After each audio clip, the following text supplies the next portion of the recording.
Tonight, newly released documents raise serious questions about whether the American people were lied to about the progress of the war in Afghanistan, the longest in our history. A massive new trove of confidential documents obtained by the Washington Post reveals U.S. officials systematically lied to the American public about the Afghan war, virtually since the beginning, 18 years ago. The objective? To conceal widespread fears that America was losing. The rosy picture that's been painted by our political and military leadership is not the real picture on the ground. Yes, for 18 years, the American government has been painting a rosy picture, telling Americans everything has been going great in Afghanistan, when in reality, it's a total shit show. It's basically the technique every failing couple uses on Instagram. You know, it's just like hashtag date night, hashtag couple goals, send. It's like, are you done with your phone now? Well, if you didn't smile so shitty, I wouldn't have to take so many pictures, you dick. I hate you. I hate you more. Let's do one more in portrait mode. But yes, we're now learning from this bombshell Washington Post expose that the government manipulated every detail about the war in Afghanistan.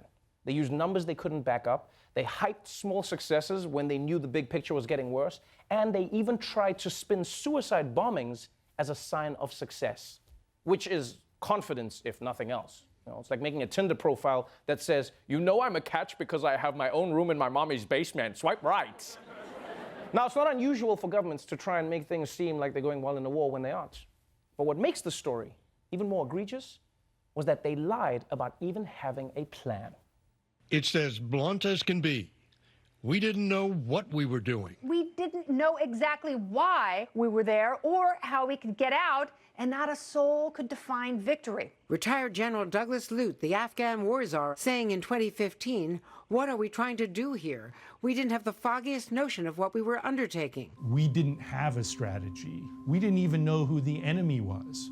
Who were we there to fight? Wow. America sent its troops to Afghanistan for 18 years, and they didn't even know who they were going to fight? It's not how you go to war. That's the strategy of a group of drunk dudes who are going out in Boston. You know, it's just like, someone's getting f***ed up tonight, bro. Who? I don't know, probably us.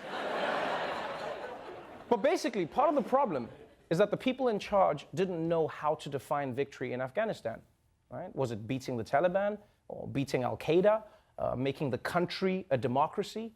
And if you don't know how to end it, then you should just wrap it up and get out, you know, like they did with Game of Thrones. She's dead, he's gone, the bird kid is king. Roll the credits, take the money, let's go. But these people stretched it out. And this report shows that America's government had little success and not much of a strategy going in. But there was one thing they had plenty of: money. The problem is, as any rapper will tell you, more money, more unnecessary expenditures.